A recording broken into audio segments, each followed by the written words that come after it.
Hello friends. Masi Magam அப்படின்னா என்ன? மாசி மகத்தை நம்ம எதுக்காக கொண்டாடணும்? இந்த மாசி மகத்தில் நம்ம எந்த கடவுளை வழிபாடு செய்யணும் அப்படிங்கிறதுக்கான மொத்த தகவலும் நம்ம இதில் பார்த்துருவோம். இன்றைக்கி தான் நீங்கள் ஃபஸ்ட் டைம் நம்ம சேனலுக்கு வந்திருக்கீங்கன்னா நம்ம சேனலுக்கு உங்களோட ஆதரவை தாங்க. வாங்க நம்ம வீடியோக்குள்ளே போயிடலாம். இப்போ மாசி மகம் அப்படின்னா என்ன அப்படின்னு ஒரு சிலருக்கு தெரிஞ்சிருக்கும், ஒரு சிலருக்கு தெரியாமல் இருக்கும். நான் சொல்கிறேன், தெரியாதவங்க கேட்டு தெரிஞ்சுக்கோங்க.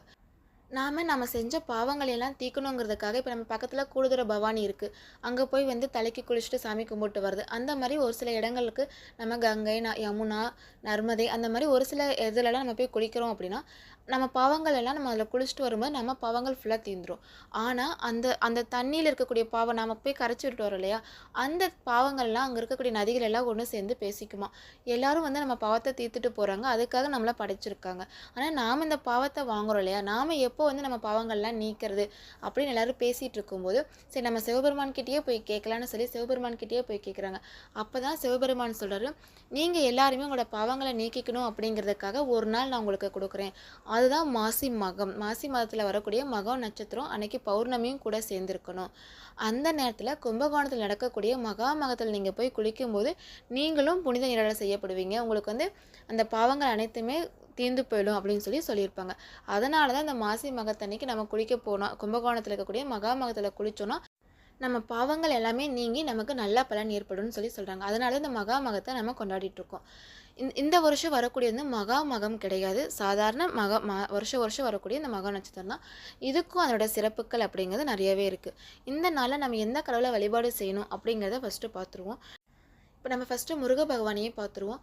குழந்தை வர வேணும் அப்படிங்கிறதுக்காக விரதம் இருக்கக்கூடியவங்க காலையிலே எழுந்திரிச்சு முருக பகவானுக்கு பூ வச்சு பொட்டு பூவெல்லாம் வச்சு அலங்காரப்படுத்திட்டு நீங்கள் எதுக்காக விரதம் இருக்கீங்களோ அதை முருக பகவான்கிட்ட ஒரு டம்ளர் பால் வச்சு உங்களோட விரதத்தை சொல்லிவிடுங்க.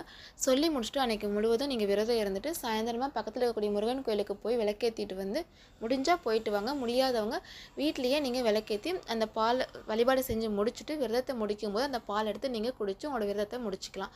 இந்த மாதிரி குழந்தைக்காக விரதம் இருக்கவங்க முருக பகவானை வழிபாடு செய்யலாம். அம்பாவை வழிபாடு செய்யணும். எதுக்காக அப்படின்னா வீட்டில் அடிக்கடி சண்டை வந்துகிட்டே இருக்கும், கணவன் மனைவிக்குள்ளே பிரச்சனையாகவே இருக்கும். நார்மலாக பேசினாலே அது சண்டையில் தான் முடியுது அப்படிங்கிறவங்க நீங்கள் அம்பாவை வழிபாடு செய்யும்போது உங்களுக்கு அந்த பிரச்சனை அப்படிங்கிறது கொஞ்சம் கொஞ்சமாக குறைஞ்சிடும். நீங்கள் காலையில் அல்லது சாயந்தரம் ஏதாவது ஒரு டைம் குங்கும அர்ச்சனை பண்ணுங்கள். அந்த குங்குமத்தை நீங்கள் தினமும் உங்களோட நெத்தியில் வச்சுக்கோங்க. கொஞ்சம் கொஞ்சமாக உங்களுக்கு அந்த பிரச்சனைகள் குறைய ஆரம்பிக்கும். அடுத்து நம்ம நாராயணரை பார்த்துருவோம், பெருமாள் சாமியை. பெருமாளுக்கு நம்ம இன்னைக்கு மாசி மகத்தன்னைக்கு நாராயணர் பூஜை செய்கிறதுங்கிறது ரொம்ப விசேஷமானது. நீங்கள் இன்றைக்கி ஆரம்பிக்கலாம். பெருமாளுக்கு அதே மாதிரி அந்த தண்ணிக்குள்ளெல்லாம் சாமி வச்சு அந்த உற்சவம் செய்வாங்க இல்லையா, அதை உங்களால் போய் பார்க்க முடியும். அதை கூட போய் பார்த்துட்டு வாங்க. இந்த மாதிரி எங்கேயுமே எங்களால் போக முடியாது, நாங்கள் வீட்லேயே வழிபாடு செய்யணும் அப்படிங்கிறவங்க எப்படி செய்யலாம்னா, நீங்கள் ஒரு மண் பாத்திரமோ அல்லது ஒரு செம்பு பாத்திரமோ எடுத்துகிட்டு அதில் தண்ணி, சுத்தமான தண்ணி, நம்ம பைப்பில் வர தண்ணியை பிடிச்சி வச்சு அதில் கொஞ்சம் மஞ்சத்தூள் போட்டுக்கோங்க. உங்கள்கிட்ட இருந்தால் வாசனை திரவியம் போடுங்க, அப்படி இல்லைன்னா பரவாயில்ல. அதில் ஒரு பூ வச்சு அந்த நம்ம சொன்னோம் இல்லையா, கங்கை, யமுனா, கோதாவரி, நர்மதை அந்த பேரெல்லாம் சொல்லிவிட்டு எங்களால் அங்கே உங்களை பார்க்க முடியல, நீங்கள் இந்த தண்ணியில் எழுந்தரணும்னு சொல்லி அந்த பூஜை பண்ணிவிட்டு அந்த தண்ணி கொஞ்சமாக தலையில் தெளிச்சுட்டு அந்த தண்ணி நீங்கள் குடிச்சிக்கலாம்.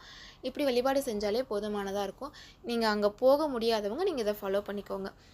இன்றைக்கி எப்போ மாசி மகம் ஸ்டார்ட் ஆகுது, என்றைக்கு பௌர்ணமி வருதுங்கிறது கொஞ்சம் சந்தேகமாக இருக்குது. வாங்க இதை தெளிவாக பார்த்துருவோம். மாசி மகம் அப்படிங்கிறது மார்ச் 12 புதன்கிழமை வருது. அதாவது அதிகாலையில் 3:52 ஸ்டார்ட் ஆகி மார்ச் 13 வியாழக்கிழமை காலையில் 5 மணிக்கு முடிஞ்சிடும். இன்றைக்கி அப்போ மாசி மகம் இருக்குது. பௌர்ணமி பார்த்திங்கன்னா வியாழக்கிழமை தான் ஸ்டார்ட் ஆகுது, மார்ச் 13 காலையில் 11:40.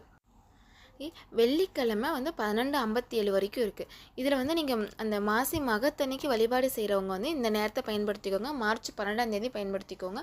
ராகு காலம் யமகண்டத்தை மட்டும் தவிர்த்துருங்க. இப்போ நீங்கள் பெருமாளுக்கு சத்யநாராயணர் பூஜை செய்கிறீங்க அப்படின்னா கண்டிப்பாக பௌர்ணமி கூடி இருக்கணும். அதனால் நீங்கள் வியாழக்கிழமை நைட்டு செய்ய ஆரம்பிச்சுக்கோங்க. சாயந்தரத்து 6 மணிக்கு மேலே நீங்கள் பௌர்ணமி இந்த சத்யநாராயணர் பூஜை செய்கிறவங்க மட்டும் வியாழக்கிழமை செஞ்சுக்கோங்க.